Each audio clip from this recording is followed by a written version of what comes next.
We're live. Look at that. Indeed, we are live. Welcome, ladies and gentlemen, to episode 42 of the TechForge podcast. I am your host, Ned, and I'm joined by my ever-faithful co-host, Jason.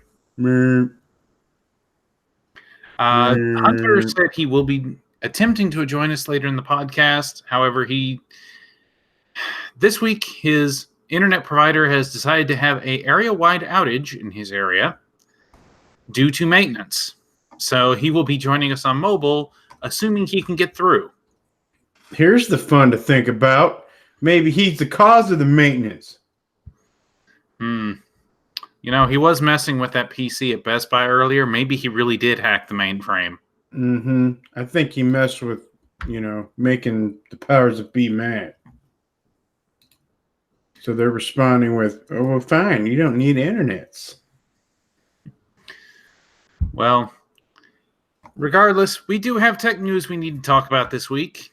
Admittedly, not that much tech news. A lot of rumors, a lot of talk about the future, but not much in the way of actual releases. So we'll try and give it all a fair shake, though. And to get us started, this piece from PC Gamer: PC hard drives inch closer to joining floppy disks in the digital graveyard. And so, mechanical hard drives, of course, have been the backbone of computer storage for literally decades. Spinning rust, as we like to lovingly call it. Oh, yeah. But over at AnonTech, which is where PC Gamer is basing this, basing their report on, Nidec, which is a Japanese motor manufacturer for hard drives, found that hard disk drive shipments slid from 124 million units in 2018 to roughly 65 million units in 2019. Now, part of this is due to increases in drive capacity. After all, there's no need to ship two 2-terabyte drives when you can have a single 4-terabyte drive. Or, as is typically more common in the enterprise space, there's no need to have 3 4-terabyte drives when you can have a single 12-terabyte one. But, again, we have to consider that this shows a more than gradual decline, because based on their own data, in 2013, they shipped 289 million drives. Well, I mean, this was bound to happen eventually, especially now that, prices have slid to the point where we're starting to see 1 terabyte SSDs for $100, regardless if they're entry-level NVMe or 2.5-inch form factor SATA based. I mean, with that in mind, yeah, you can get a 4 terabyte hard drive, but I mean, that for about the same price. But honestly, when you look at it, how many people really need a terabyte for storage anyway? Just purely looking at it, not at a performance standpoint, but just pure capacity. Like, I would have to say that 500 gigs probably fits the majority of use cases out there. I was going to say, I built my parents' last desktop in 2011. They've moved mostly to using laptops and tablets at this point for their day-to-day needs, but they still have their desktop. I put a 1 terabyte drive in there as the boot drive, and they haven't even used 200 gigabytes of space on it yet, and that's including all their dumped pictures. There you go. I mean, even most gamers can do just fine with a 500 gig SSD, even if it's just a dedicated games drive. You know what I mean? But then you have the fact that once you've used an SSD for a daily boot / apps drive, they're so cheap. I mean, $50 gets you about a 500 gig drive. So, yeah, one of the deals we're going to feature later today is a 500 gigabyte NVMe SSD for $65. Yeah, and that's hands down the best upgrade anybody can have, especially if they're coming from a hard drive as their day-to-day drive. And So even this article in PC Gamer mentions that you can get the 2.5-inch Crucial MX500 in its 1 terabyte form for $130. right. But they And also go to mention that an entry-level Intel NVMe SSD was on sale for 101 or something like that. right, of course, that's the 660p, and the 660p is considered on the low end for NVMe, but still, $100 essentially for a 1 terabyte drive that, at worst, you could use as a games drive or a scratch disk. Yeah. And I mean, at the end of the day, it's still an SSD and it's an NVMe to boot. So, I mean, yes, of course. If you're wanting best bang for your buck capacity, hard drives are still where it's at. But if you want maximum performance, SSDs win every single time. Whether you're talking SATA, NVMe, or one of the other more specialized drives. I know we got in a chat earlier this week in our Facebook group chat that we use for coordinating for the show, talking about how Seagate has introduced their new Nitro series drives for enterprise. But it's really confusing because they offer it in 2.5-inch SATA, 2.5-inch SAS, which is SATA attached SCSI drives. Yeah. NVMe M.2, NVMe U.2, and in their own PCIe riser cards. So, but they don't tell you which is which when you're ordering it.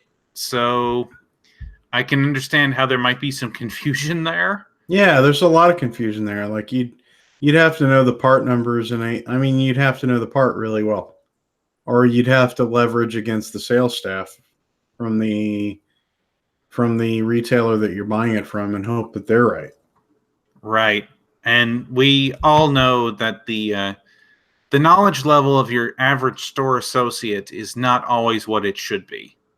Well, that's a store associate, but if you're purchasing it from a place that specializes in enterprise level hardware, you should be getting a sales professional that knows the parts that they're pushing.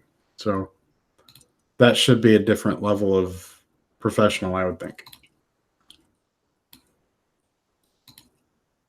They don't want to, I mean, honestly, at the end of the day, they don't want to put together a giant order for a company, and especially when there's a potential there for the customer to come back because they're going to need parts on a regular basis, and then you completely mess up by selling them the wrong part. Yeah, that's the way to ensure you don't get any return business. Exactly. All right, next on the agenda. This one's a little bit interesting. I like the claim that's being made is interesting to me because, well, it's well known in IT and security circles that there's no such thing as unhackable. There's really hard to hack and not known to be broken yet. Yeah. Which it sounds like this part is probably in both categories, actually. And so this is from the University of Michigan in Ann Arbor. And the computer engineering department there claims to have developed a new computer processor architecture that proactively defends itself against rendering current electronic security models of bugs and patches obsolete.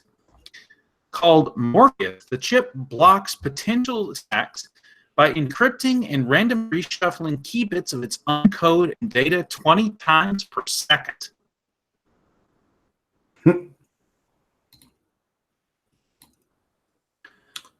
And so the professor of computer science and engineering, who was part of this effort, Dr. Todd Austin, said, "Today's approach of eliminating security bugs one by one is a losing game. people are constantly writing code. As long as there's new code, there will be new bugs and security vulnerabilities. With Morpheus, even if a hacker finds a bug, the information needed to exploit it vanishes 50 milliseconds later. It's perhaps the closest thing to a future-proof secure system. Now, Dr. Austin and his colleagues working on this as part of a DARPA-funded prototype processor project.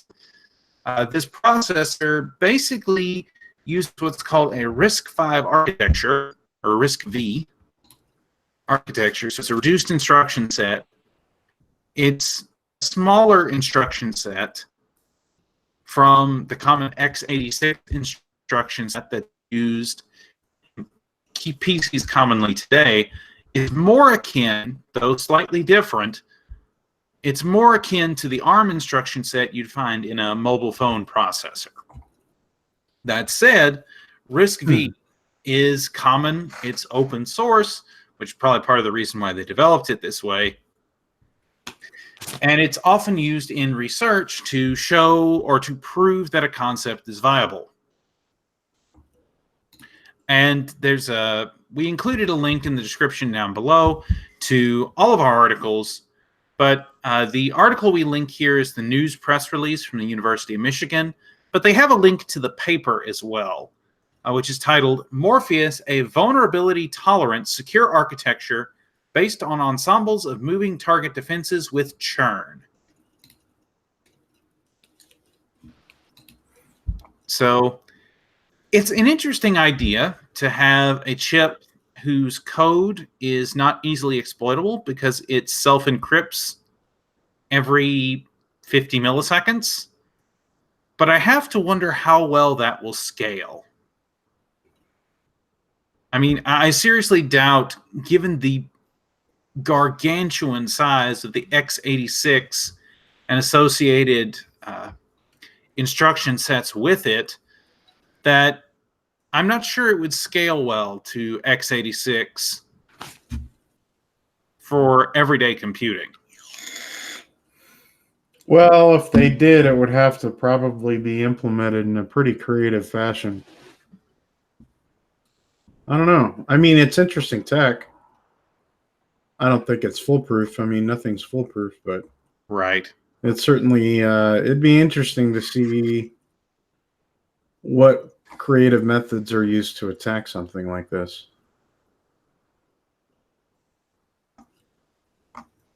It's interesting tech, not gonna lie. So it could be that we look into a bug-free future, at least on the hardware front, but for now, we still have to deal with bugs. Your bug-free future, Ned. Well, I certainly hope so.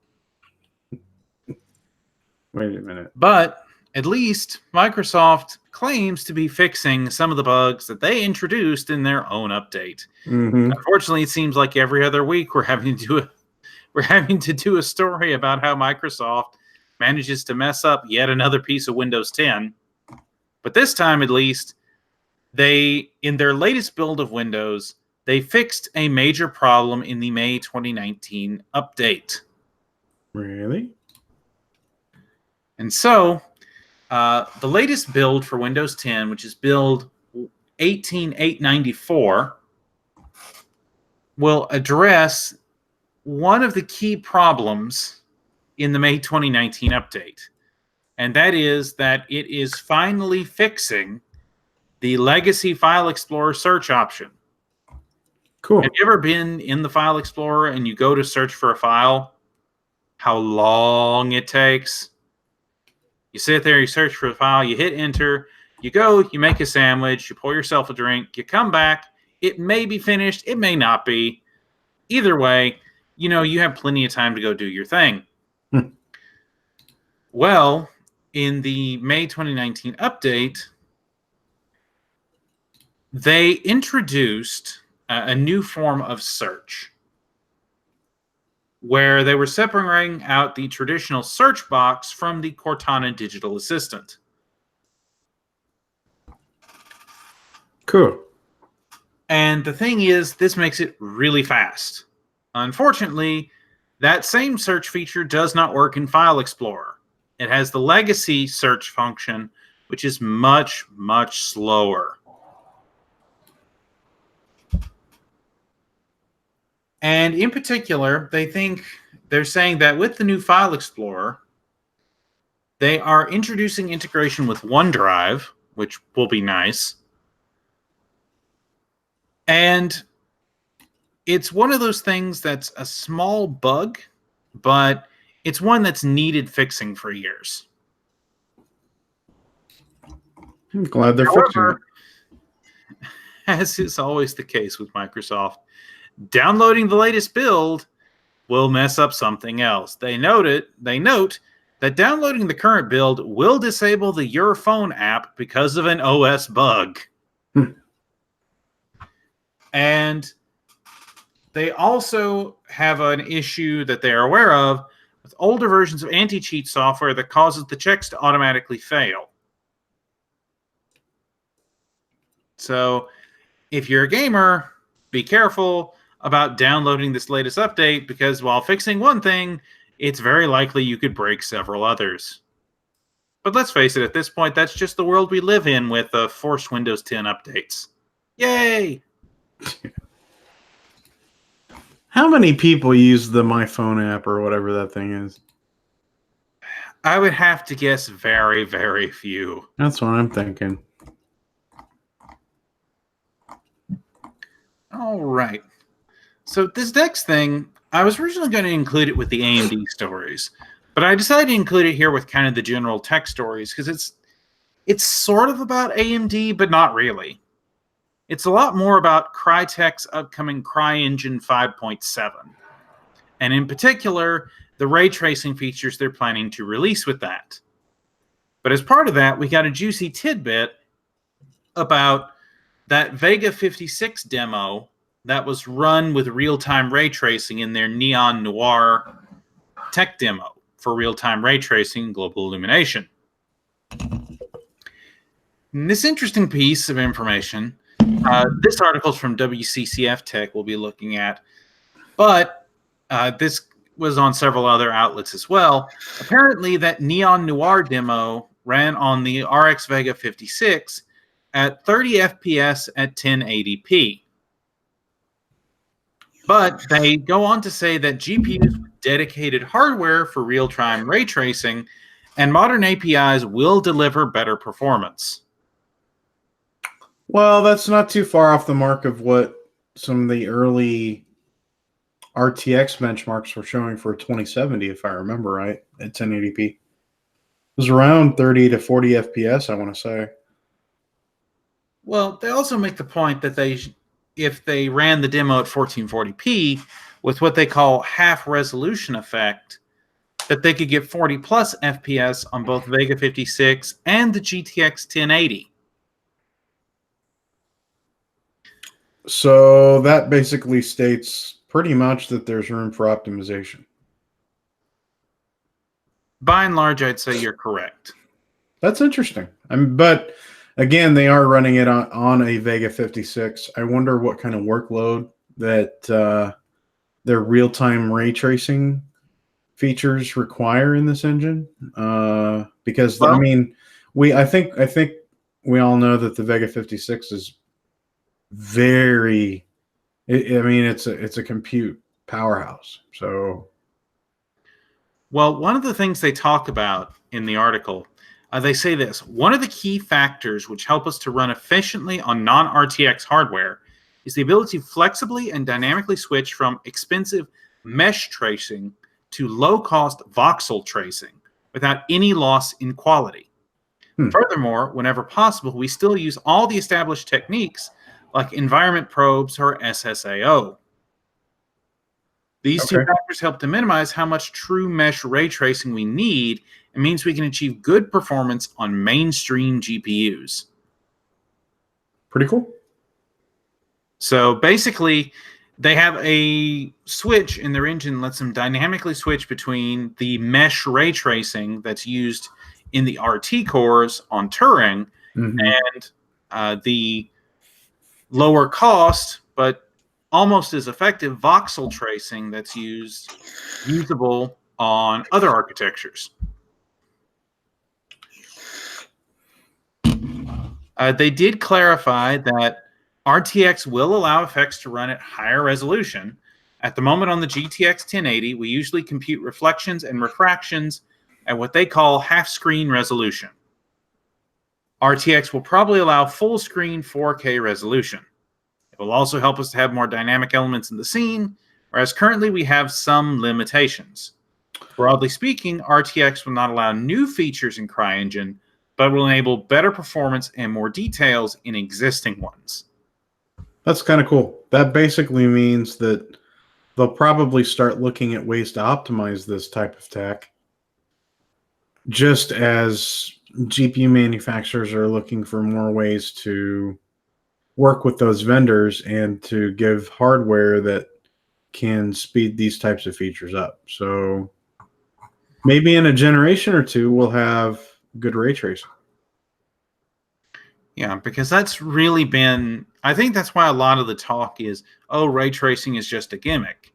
Well, no, it really isn't. But the problem is our current hardware just cannot do it in real time at acceptable frame rates for the average gamer. Well, and until RTX became a thing, no one really cared about ray tracing, honestly.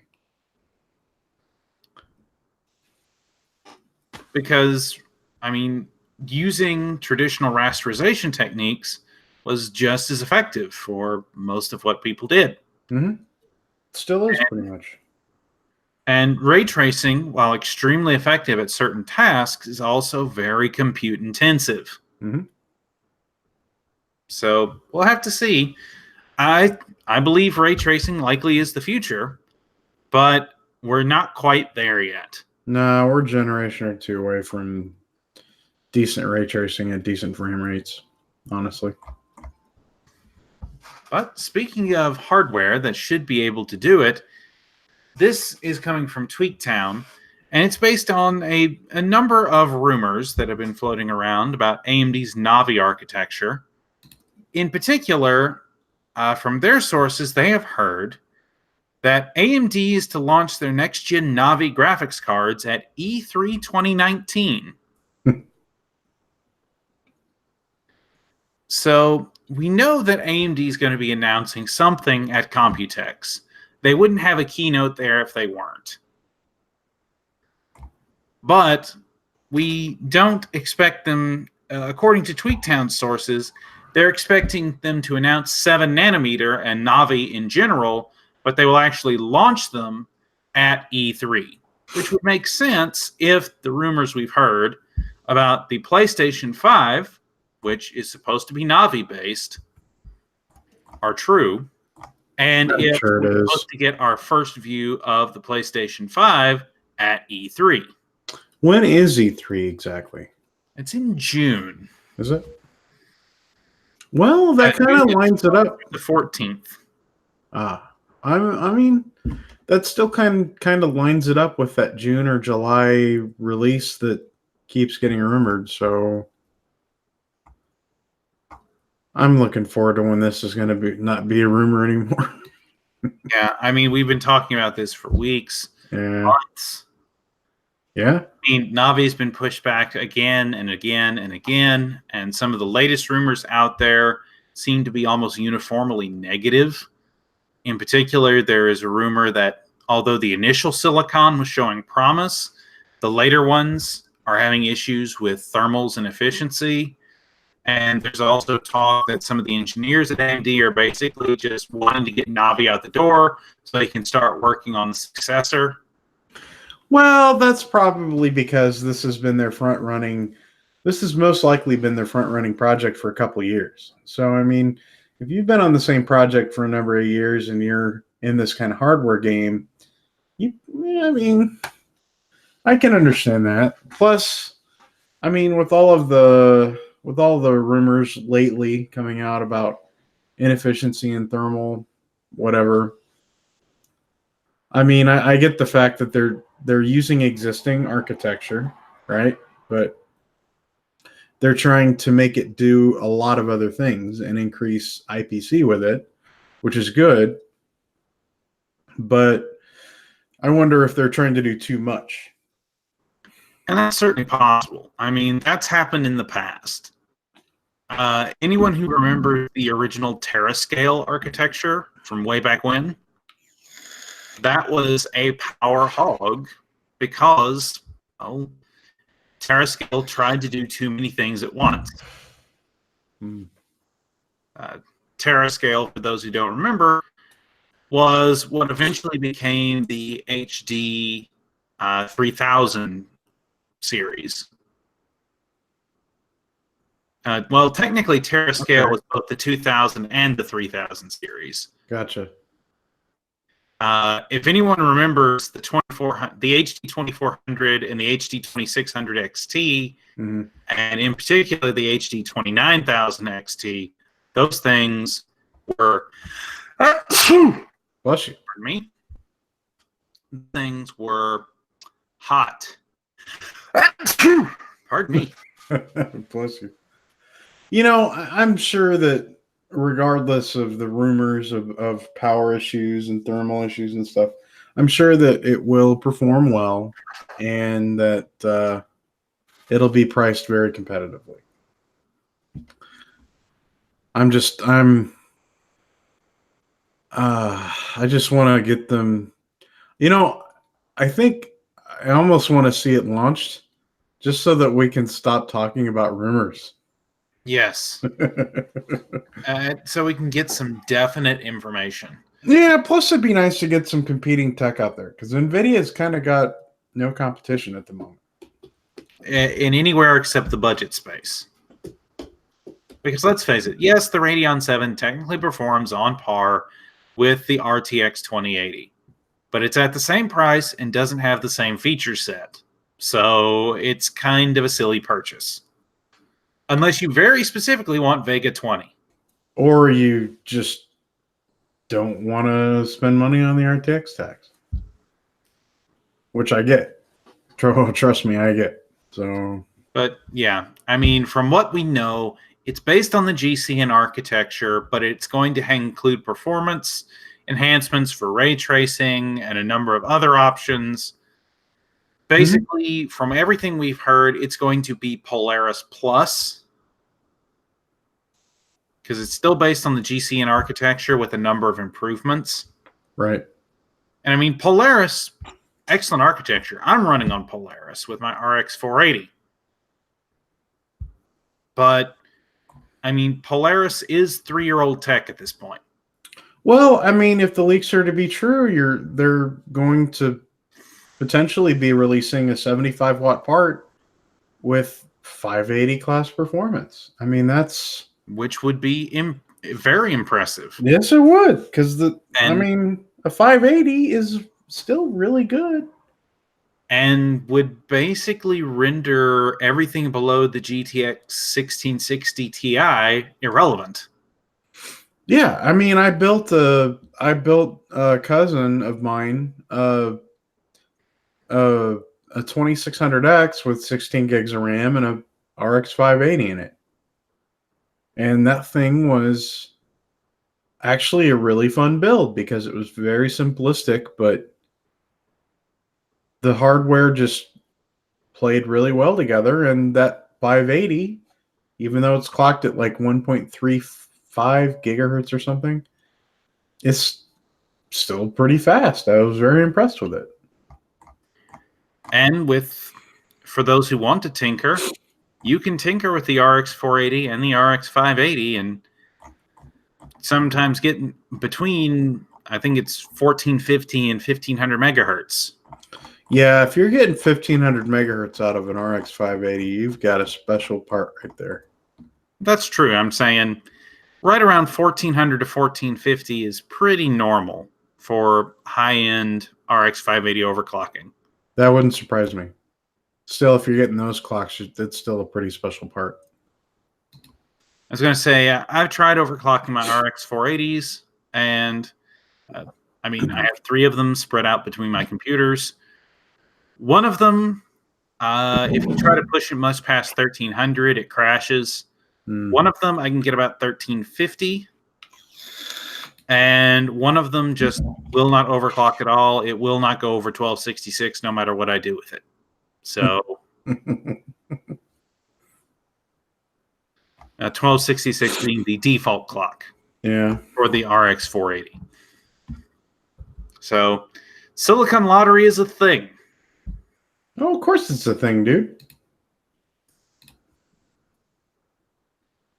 And speaking of Silicon Lottery, AMD has had trouble breaking into the mobile space for a long time.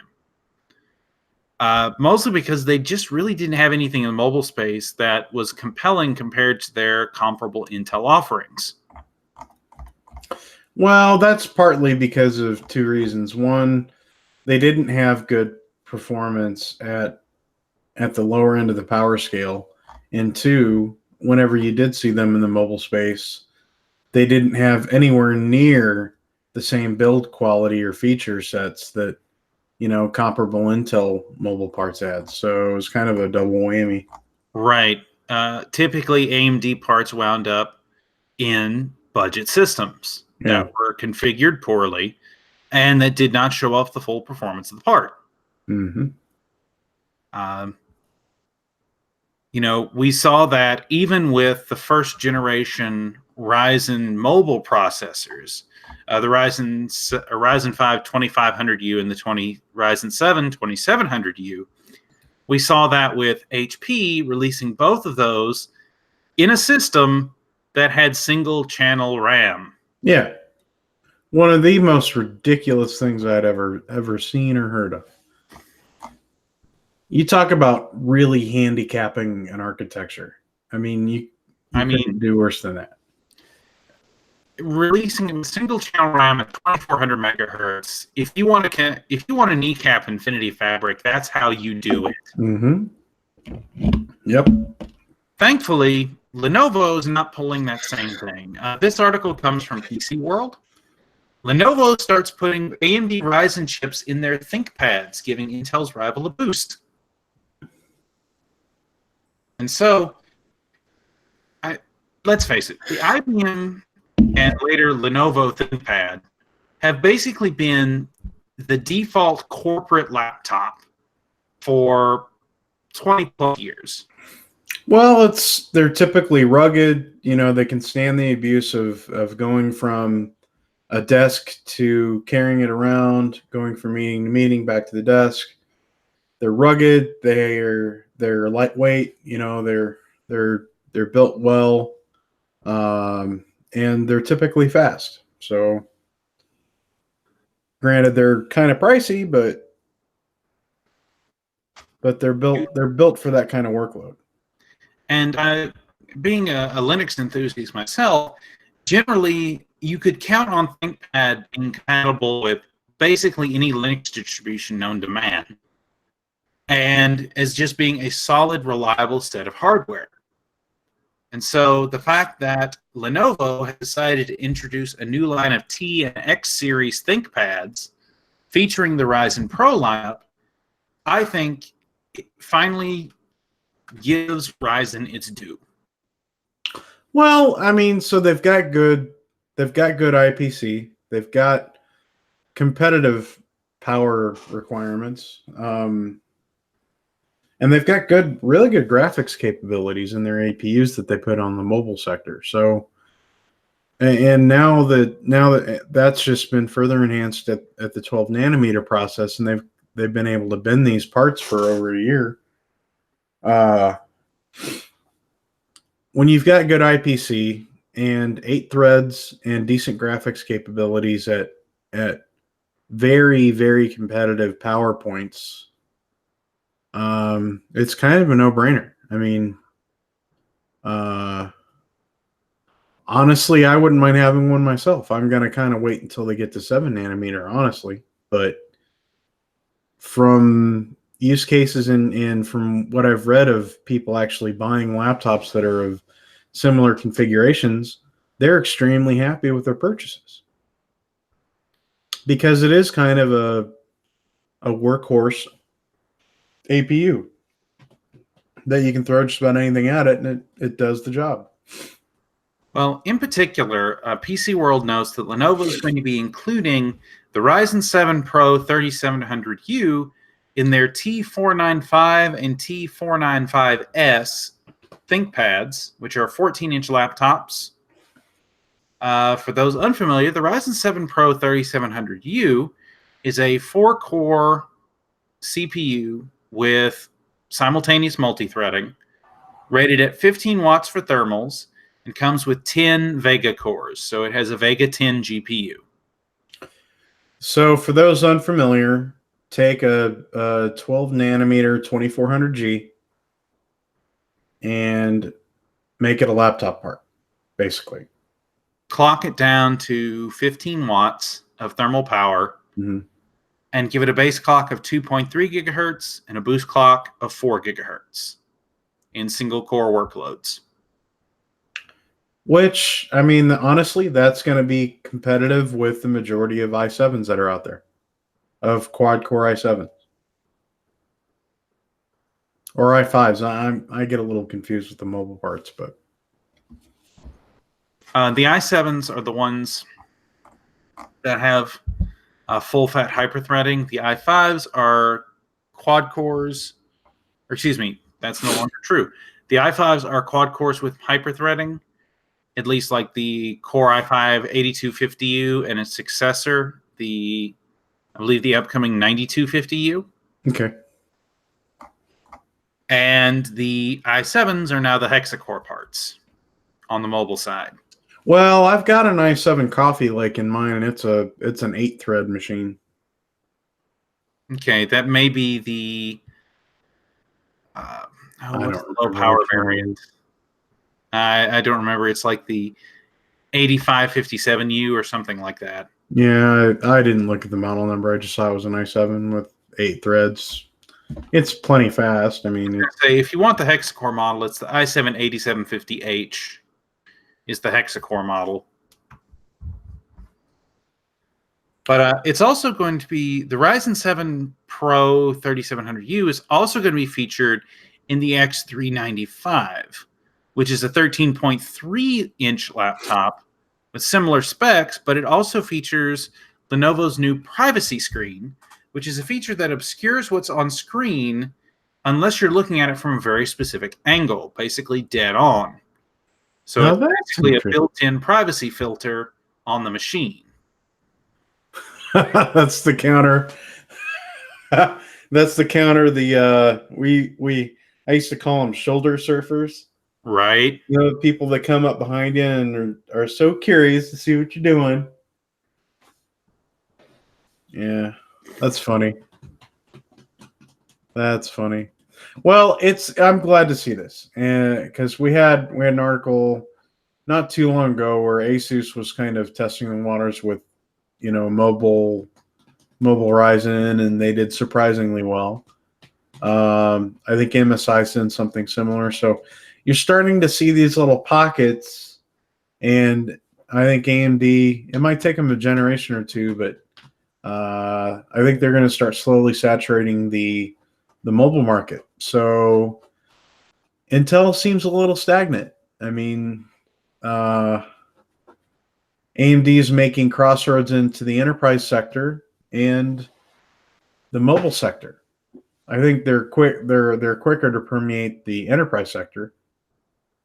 Well, because their EPYC chips represent such a value proposition compared to their Xeon counterparts. Right.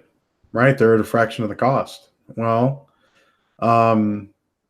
but honestly, they're better in performance in a lot of use cases too. I mean, when I can get a 32-core, 64-thread processor for, half the price of a 28-core from Intel. Right. Which, don't let the price fool you.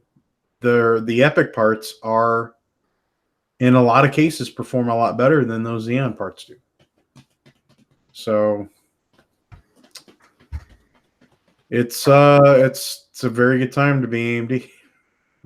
Oh, that reminds me, I forgot to mention the T495 is going to be marketing with a base price of $939, whereas the T495S ThinkPad is going to be starting at $1,089. Nice. So these are serious workhorse laptops, not your bargain basement consumer fodder. Well, and they're not going to perform like bargain basement fodder either. They're going to perform extremely competitively and very well. So good for them. Indeed. All right, this next one I want to share because it has I want to share my screen because it does have a very important table in it that I want to discuss. And that is, this is an article from Tom's Hardware. Get over here. It's from Tom's Hardware. The actual leak, though, it's another Tomb APYC leak. So take that, make of that what you will. I'll go ahead and show you the actual leak itself.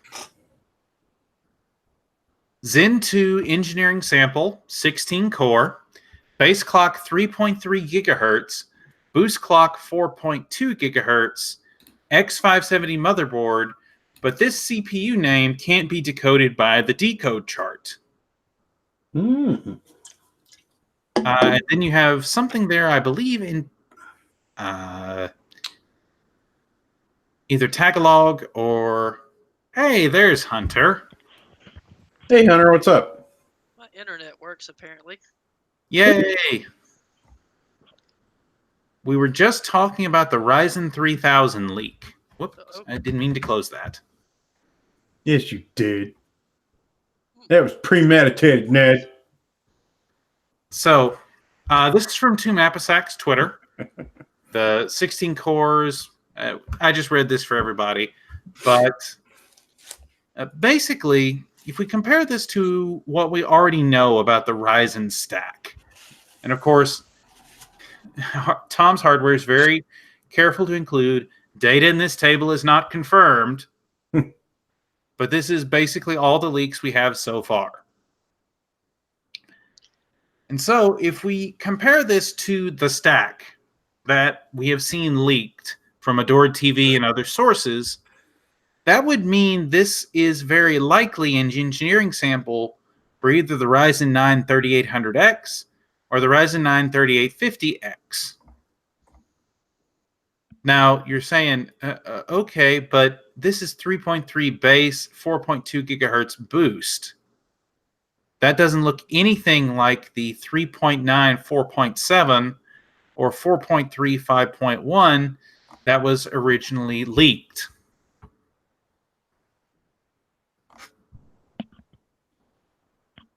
Well, and again, take it with a bucket of salt. We're speculating about parts that aren't even released yet.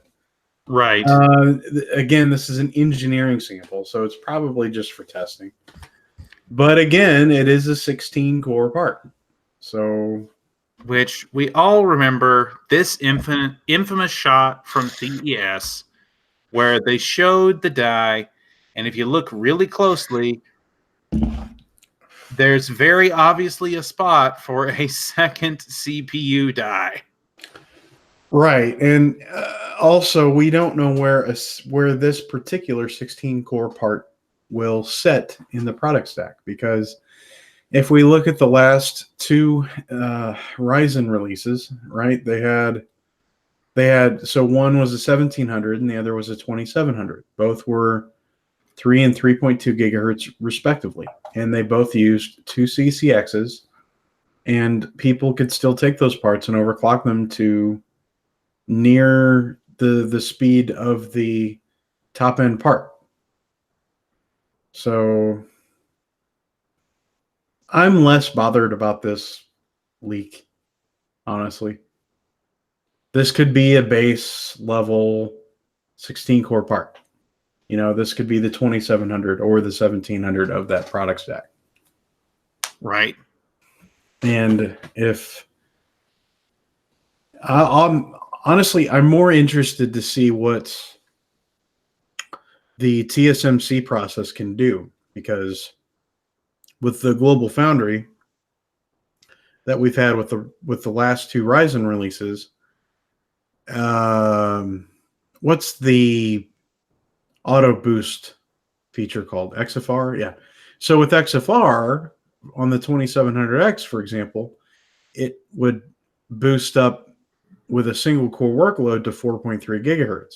But the majority of decent 2700Xs can do on an all-core overclock is 4.2 gigahertz. And I want to say with the 1800X, like 4 point, was it 4.1 was the XFR boost? But most users can only get up to 4 gigahertz on an all-core. It depended on where in the stack you were talking about. Technically, the 2700X has an XFR boost of 4.2 gigahertz. Nah, it's 4.3. Pretty sure. Okay. But yeah, most of the other parts were limited to right around 4 gigahertz. I know most of the 2700s topped out between 3.9 and 4.1. And my 2700X and a lot of others will all core overclock to 4.2. I could get mine higher, but then it hits that voltage and ceiling wall where I have to start giving it massive amounts of voltage for just to go up even 100 megahertz. So yeah, at that point, I just backed off and let it precision boost overclock. So, but yeah. So even so, I think having 16 cores and 32 threads that can boost, they make mention in the article that it could potentially have boost clocks up to 4.5 gigahertz. 16 cores at 4.5 gigahertz is impressive by itself. Well, if the TSMC, that's where I was going. So with Global Foundries, the majority of people could only all core overclock 100 or 200 megahertz below what the XFR boost could do. But with Intel parts, you can overclock beyond what the boost is, if you don't mind, paying for it with the TDP penalty. I'll be curious to see what the TSMC process can do. If it can behave more like an Intel overclock, where, say, it boosts up to 4.5, but you can actually overclock it up to 4.7 or 4.8. I'll be very interested to see that. Now, granted, if you do that, it's going to be just gulping down power, but it'll be interesting to see that nonetheless. That's where I was going with that. Thank you, Ned. You're welcome. All right. And one last bit of AMD news for this evening. This comes from, a number of sources, but this one's from Tom's Hardware as well. Right. So, Cray Supercomputer. That's a name you may not be familiar with unless you're familiar with some of the government development houses and some of the supercompute units. Cray is a name that has been famous in the supercomputer community for quite some time, for well over 30, 40 years now. But Cray recently introduced their new Shasta supercompute blades, which use AMD EPYC CPUs and Radeon Instinct GPUs, essentially. Or excuse me, what did they use? Radeon Instinct accelerators, excuse me. Did you say Shasta? They are Shasta. Dude, Shasta's like soda, right? Yes, I am aware. Oh, okay. That's Cray's name for these supercompute blades. Cray. But Cray has partnered with AMD and has been selected to power Oak Ridge National Laboratory's new Frontier supercomputer, which is supposed to be the world's fastest exascale supercomputer when it comes online in 2021. Now, for those who are not familiar, an exascale supercomputer is one that can exceed 1 exaflop of compute performance. Now, we talk a lot about, we have giga for billion, tera for trillion. And then past that, we have peta for quadrillions. Exa is in the range of quintillions. It's insane. Yeah, dude. And they expect Frontier, the Frontier supercomputer is expected to deliver 1.5 exaflops of performance. So 1.5 quintillion floating point operations per second. They're building Skynet, Ned. Skynet's coming. Yeah. Well, no. That was Cyberdyne. This is Oak Ridge National Laboratory. What if it's Jeff Bezos? Well, as far as I know, Jeff Bezos hasn't bought the Oak Ridge National Laboratory yet. Or Facebook? Dude, if I play Oak Ridge backwards and they say Cyberdyne, I'm gonna get under my bed and I'll probably pee my pants. TMI. That's my inside words coming on the outside again.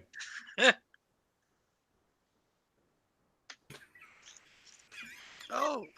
So AMD is releasing this not long after Intel announced that their G architecture will power Aurora, which is supposed to be the world's first exascale class supercomputer. Although the projected speed for Aurora will not be as fast as Frontier. So Intel will get there first, but AMD's Frontier-based solution will be, in theory, faster. Cool. So let's see. Yes, here's what I wanted to show. So let me share this to everybody. Mm-hmm. This is a single Shasta compute blade that is used in the current supercomputers. Oh, that's awesome looking. So those are vapor chamber blocks is what those are. Oh. That's exactly what those are. Wow, that is so cool. Each one of those heat sinks, or each one of those blocks, that's an EPYC CPU. Each one of these PCBs is a Radeon Instant accelerator. Wow. What about the things in the middle? As far as I can tell, those appear to be interface boards. That's so cool. I think I think the cooling is cooler than the other tech. Yeah. Oh yeah, it is totally vapor chamber cooling. 4 So CPUs and 4 instincts. those instant cards are Vegas, basically. Yeah. Pretty much. Isn't that like... No, Frontier was the first version of Vega, but Instinct, is that the second version? Oh, so technically, the Frontier edition of Radeon Vega was basically an early access card to need that compute performance. Right, okay. And then the actual Radeon Vega with the 56 and the 4 release. And so Radeon Int is basically full fat Vega. It's essentially Vega 64, depending on which variant you get. But it is tuned for the enterprise rather than as a gaming card. Gotcha. Here's another view of the Shasta Supercompute Blade. Gives us a little closer view. You'll notice even the RAM sticks get a little bit of cooling from the vapor chambers. Wow.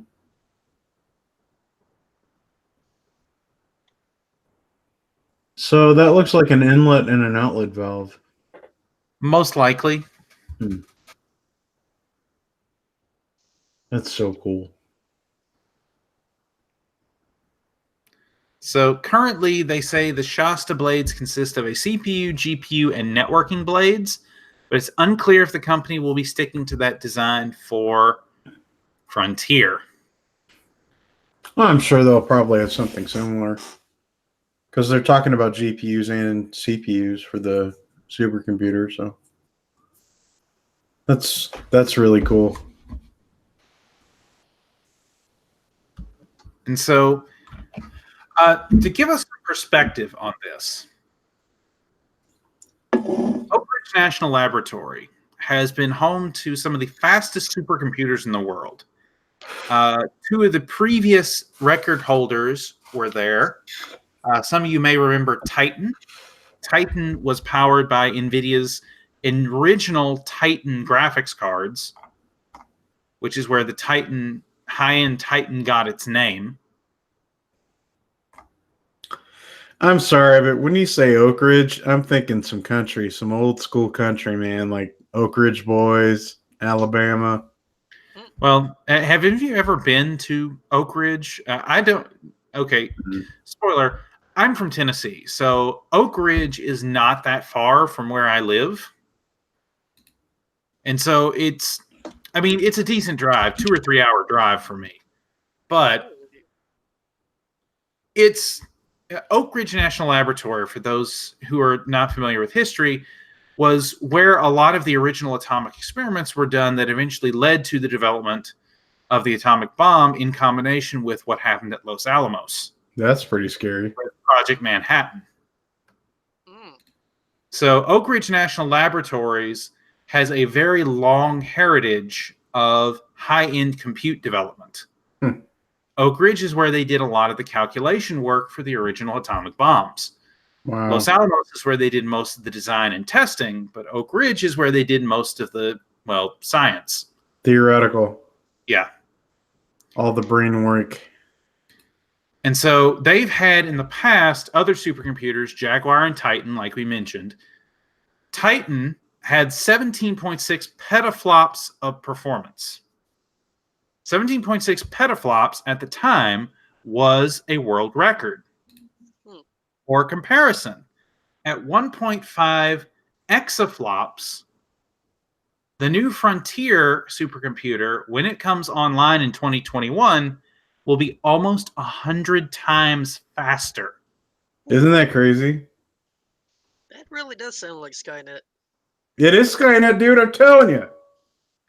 Put Oak Ridge backwards in your record player. It's going to say Cyberdyne Computer Systems. And then it's going to be time to soil your pants and go under the bed. I don't know what I'm going to do with you two. All right. Well, that brings us to the end of the AMD news, but we do have a few pieces that have released from Intel this week. In particular, Intel had their Intel Investor Day earlier this week with newly appointed CEO. He had been interim CEO for a while now, but now fully appointed CEO Bob Swan spoke about how the company is looking at its manufacturing processes in the near future. And they acknowledged that their original plan in 2013 was to have 10 nanometer online by the end of 2015, beginning of 2016, and to be moving to 7 nanometer by 2018. Obviously, that did not happen. Yeah. And I'm going to share this article from AnonTech because it has a number of the slides from the Intel Investor Day that make a little more clear some of the things we'll be talking about. So this is the original process technology plan from 2013 that a lot of us remember,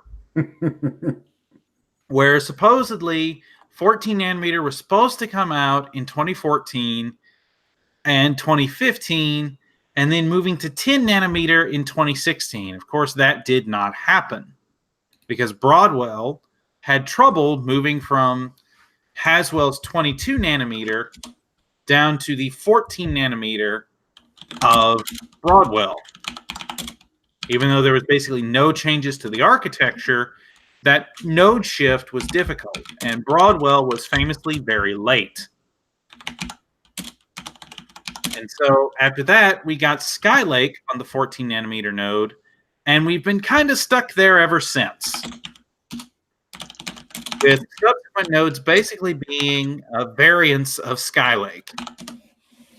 Yeah, like Skylake X and all that.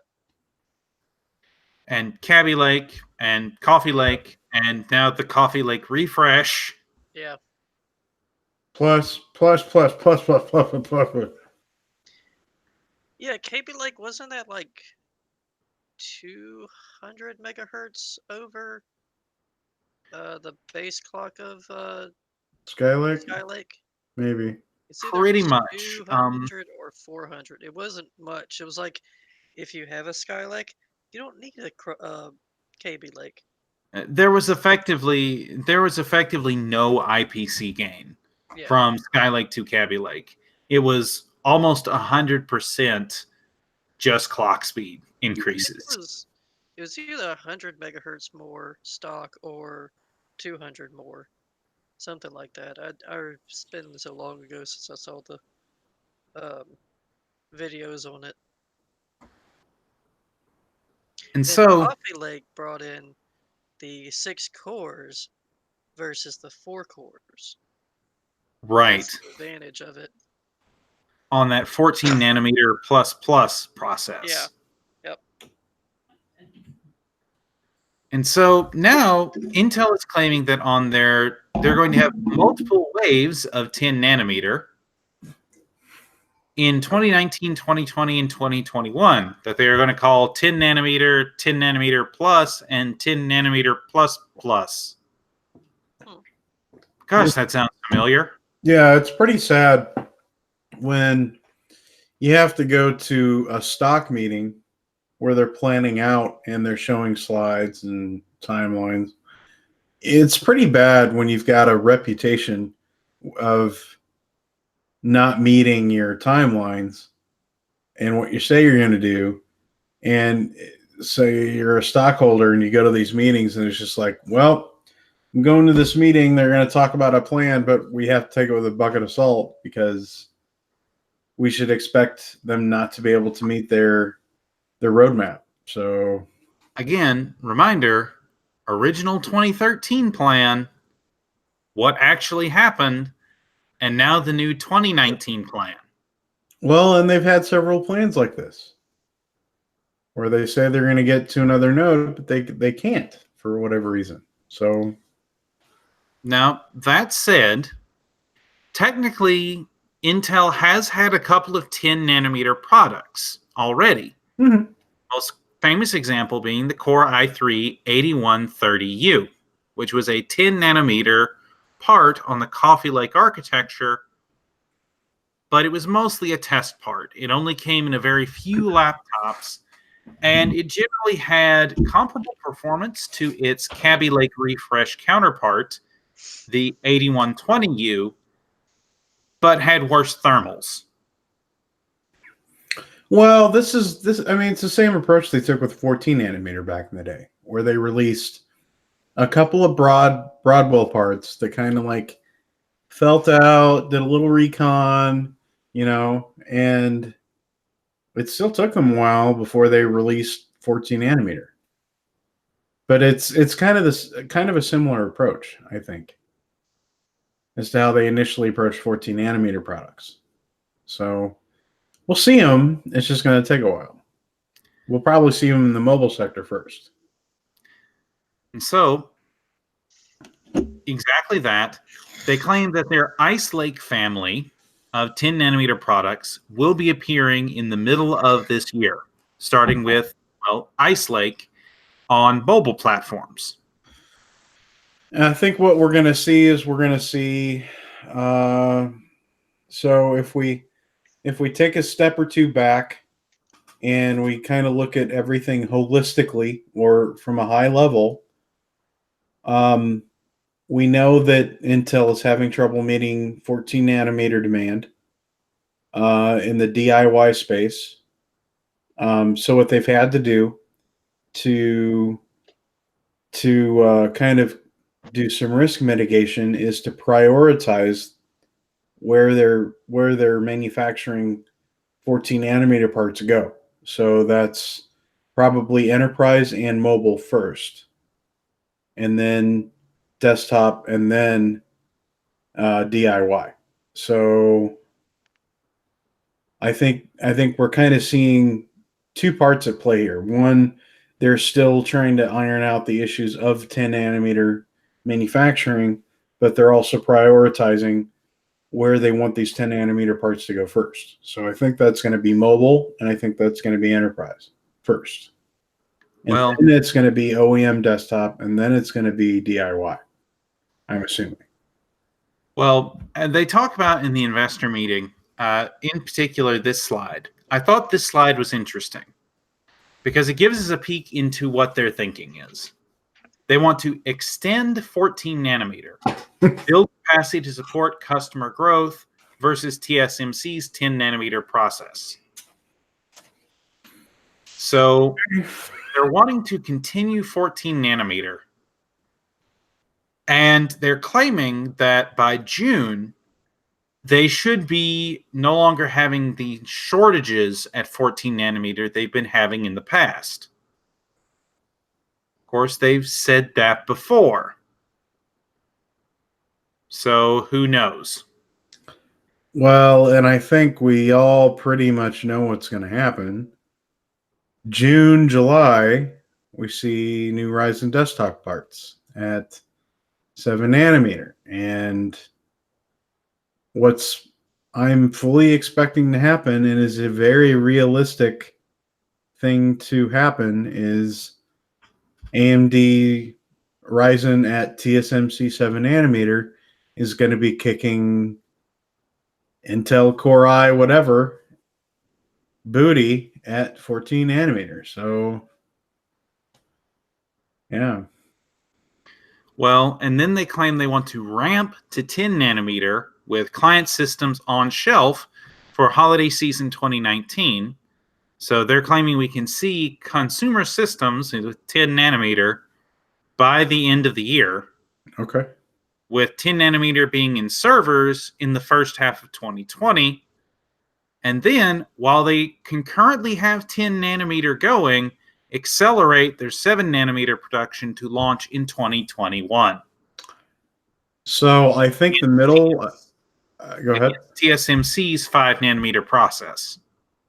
So given how long they've been working on the 10 nanometer node, that's probably pretty realistic. I think that the third slide is bucket of salt time. This one? No, if you scroll back up. Oh, okay. And this one too. But where it says accelerate to 7 nanometer production and launch in 2021, I think that's loads of salt, dude. Like, just looking at their prior two node shifts at 14 nanometer and 10, they've had very real challenges getting to those process nodes. Well, and notice what they talk about in their relentless innovation continues. Tell me, would you associate the phrase relentless innovation with Intel the last couple of years? Not in the DIY desktop space, no. I would say more reactive innovation is probably a more realistic descriptor, because they've not been leading innovation in the DIY space. They've been reacting to innovation and competition in the DIY desktop space. I was going to say, remember, Ryzen starts here. Yeah. And there, they still had a quad-core mainstream part. The Core i7-7700K. Mm-hmm. And then Ryzen comes out. They're claiming 10 nanometer this year, with 10 nanometer plus next year, and then by 2021, a 10 nanometer plus process, in addition to their new 7 nanometer process. And that's where I start to really question. and find that really hard to believe. So here's the issue, right? So 2019, they're stating now it's going to be end of the year for 10 nanometer for Intel.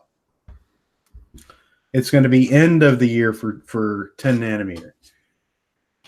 AMD is going to be on 7.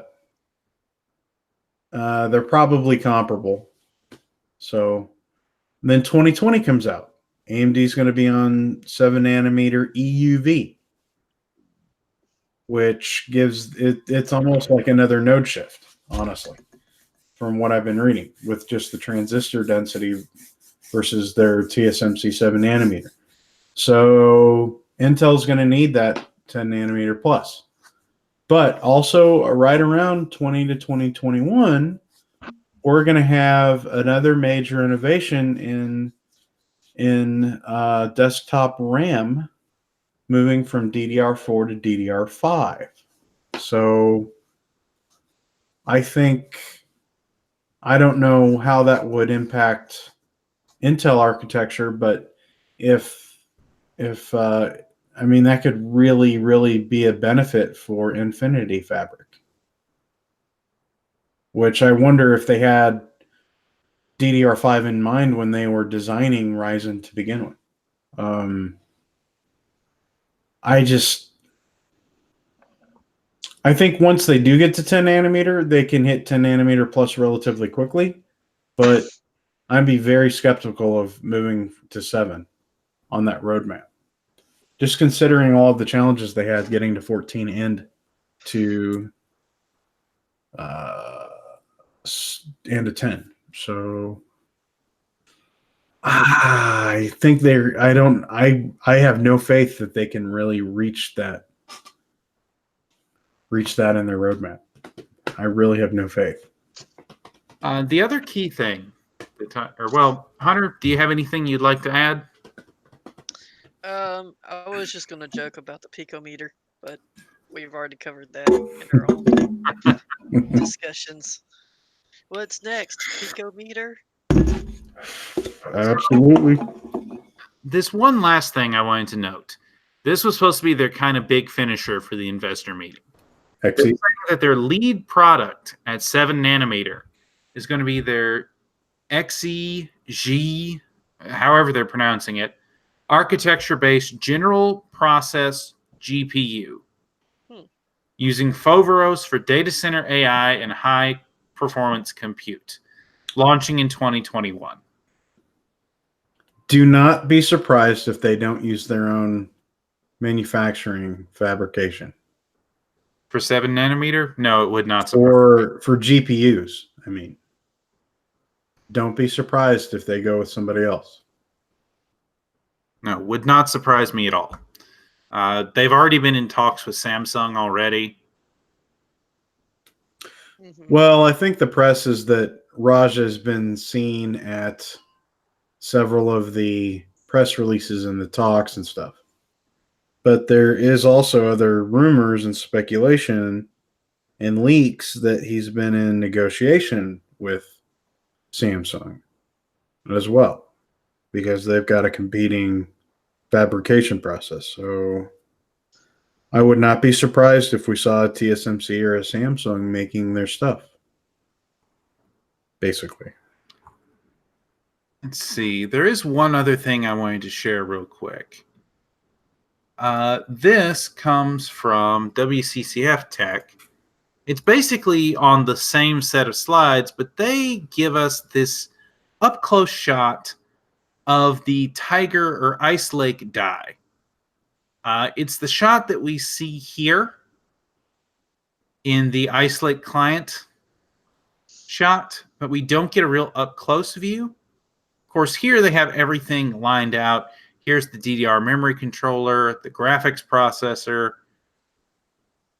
the 4 cores, the ring bus, the integer processing unit, your display, your Type-C, and the OPIO. But here is an up-close look at that die. So that's a mobile part. Yes, this is a mobile part. Monolithic. Okay. So that is a thing. I just wanted to share that because they had that die shot there. Notice how there's no mention of stacking. Not for this particular product, no. Or in any of their roadmaps, even. Well, they do mention a little bit about Foveros, but it's more for the high performance compute and for the enterprise space. Mm-hmm. So, well, that brings us to the end of the news, but we do have a couple of tech deals this week. So, let me go ahead and put them on screen for our lovely viewers. This first one we've talked about before, but it's come back around again, so we want to make you aware. This is the HP EX900 SSD, a 500 gigabyte M.2 PCIe 3.0 times 4 NVMe SSD. It is NVMe. It supports NVMe 1.3. It has sequential reads of 2,100 megabytes per second, sequential writes of 1,500 megabytes per second, and has a mean time between failures, or MTBF, of 2 million hours, and a terabytes written endurance of 200 terabytes written. So that means you could write the full capacity of this drive 400 times over.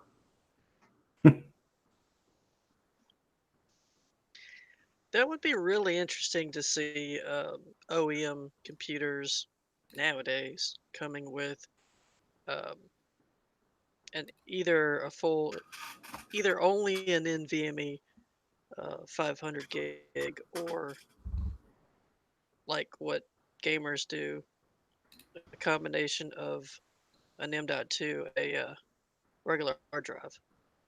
But I mean, they're cheap now. Depends on what speed you want. They're cheap now. Well, most of HP the definitely do that. most of the workstations I've been seeing, at least in the software development space, almost all of them come with SSDs anymore, and that's in the last. I don't know. That's probably since 2016. Okay. All of the workstations I've had or been accustomed to seeing or using, they've all had SSDs. None of them have had hard drives in them. Another thing to note on this particular drive, 4K random reads are 120,000 IOPS, and 4K random writes are 108,000 IOPS. That's input-output operations per second. So, and they have a write and read latency of 0.021 and 0.029 milliseconds. So, very low latency drive.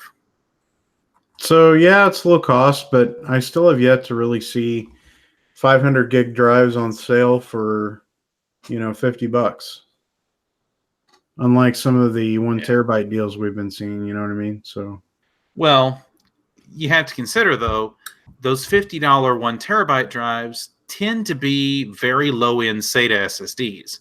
And this is NVMe with not the fastest performance available for NVMe, but 2,100 megabytes per second and 1,500 megabytes per second is nothing to sneeze at, especially when your fastest SATA SSDs are generally 3 to 4 times or only 1/4 of that speed. yeah, that's true. And the 1 terabyte, the 1 terabyte version is $120.99. That's actually not bad. And the read and write is 2150 read, 1815 write. It's also not bad, in my opinion. Right. Since you're working with higher density NAND, you do get slightly better read and write speeds. But even for the 500 gig model, and to be honest, at that price, 500 gigs is the smallest of these drives I'd get. Because yes, you can get the 250 gig or the 120 gig drive, which are smaller, but you sacrifice a lot of the read and write speed, and you don't save that much money. If we look at the 250 gig version, the 250 gig is $42. You The literally 500 save gig 23 is- bucks. The 500 gig is like a good OS boot drive and a couple programs, or even maybe a few games, or just a 500 gig games drive. So yeah, I just think that 500 gig gives you a flexibility that the smaller drives don't, and at a Yeah. significant price savings over the 1 terabyte. And if you have a ATX motherboard, I think you could probably RAID M.2 drives. Depending on the board, yes. Although, remember, RAID will increase your speed, but if one of the drive dies, you lose everything if it's Yeah. RAID 0. Yeah. And you have to have 3 or more drives to do RAID 1, I think. Or one Not to do RAID 1, to do RAID 2 or higher. Oh, okay. Although very, very few people use RAID 2, 3, or 4. Most of the time it's going to be RAID 1, RAID 0, or RAID 0, RAID 1, RAID 1 plus 0, or RAID RAID 0 5. plus 1, Or or 5. RAID 5 or higher. Yeah. RAID 5, RAID 6, RAID 10. All of those are viable solutions. But remember, RAID is not a backup. Yeah. And remember, if you don't have backups in at least 2 locations, you do not have a backup. Yeah. I learned that the hard way. People don't have a 3 terabyte games drive and not have a backup drive. And Remember, some of if those you games I got that I can't get again.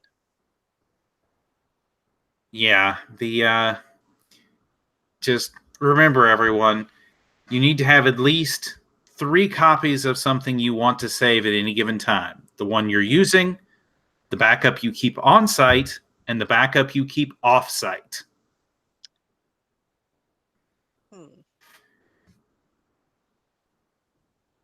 Yep. I mean, even it's just as simple as a hard drive in a safe deposit box at the local bank. That's better. Although, I mean, it's the internet age. If you don't have a cloud backup at this point, you should invest in one. Right. Well, my problem with cloud is security. Fair. I'm talking about a solution like Backblaze or, what's the other one? I remember Backblaze because that's what I use. But I honestly don't remember. There's some other ones. I can't think of the names, but it depends on how much space you want and how much you're willing to pay. exactly. Speaking of how much you're willing to pay, it seems like we feature at this point an RX 570 deal every week, but it's just such a good value that it's hard not to. If you need a GPU and you want a game at 1080p, medium to high settings, in pretty much all modern games, the RX 570 is exactly what you need. Mm-hmm. And this is a Power Color Red Dragon model, RX 570, for $129.99. But for roughly the next 5 days from when this airs, there's a $10 off promo code EMCTATC52 that will give you an extra $10 off so that you get this card for $120. That's really good. That's like 560, 1050 level, or 1050, 1050 level, I'd say. And on top of that, you get $120 worth of games. You get the Division 2 Gold Edition. And let's see, the other game. Let me check real quick what the other game is. Oh, it doesn't list it here. It is World War Z. World War Z, that's it. So you get a copy of World War Z and the Division 2 Gold Edition, which, if I remember right, the Gold Edition originally went for $100. Yes, that was $100 because it was the game plus, I think either season pass or weapons in game. I believe it was probably weapons or gear in game, so you don't have to go out and find them. Right. Which that's the one that I bought originally, so I wouldn't have to grind so much. So if you were going to get either of those games, you basically wind up getting this graphics card for free if you were going to buy those two games anyway. Not actually free, but in effect. Yeah. So $120, solid 1080p gaming card. If you are looking for a cheap, cost-effective GPU that also performs really well, we know we keep saying it, here it is. And Division 2 is really fun. They did a lot of good changes from the first one. I was happy about some of the changes that they did. It's easy. It's finding other players in game is very beneficial. Character level balancing is definitely awesome. So it's definitely worth it to get this bundle, get this card and the bundle. And I've heard good things about World War Z, even though it seems like a copy of every other zombie game, but every zombie game does something different. Indeed. And I think it's based on the movies too. Well, having read the book that the movie is based on, I would much rather it be based on the book, but you know what? I'll take what I can get. I will say this, the redemption expiration date for the games is June 8th. So that's duly noted. So if you get this card, it's only 1 day less than 2 months.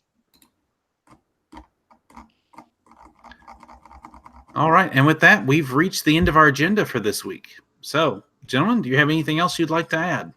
Not really. Not at this point. All right. Well, if you've enjoyed this content, of course, you can watch all the rest of the previous TechForge episodes here on the CrossForge Gaming YouTube channel. You can also check us out over on twitch.tv 5 nights a week, where we'll be playing a variety of games at 7 p.m. Central, 8 p.m. Eastern Time. You can also find us on all your favorite social media, on Facebook, Twitter, and in our Discord community, where you can join us over there to talk with us live. And leave a comment down below. Yes, it is down in the description, so make sure you take a look down there. In the meantime, I've been Ned, this has been TechForge, and remember, when life has you down, Jesus loves you, so forge on. Forge on.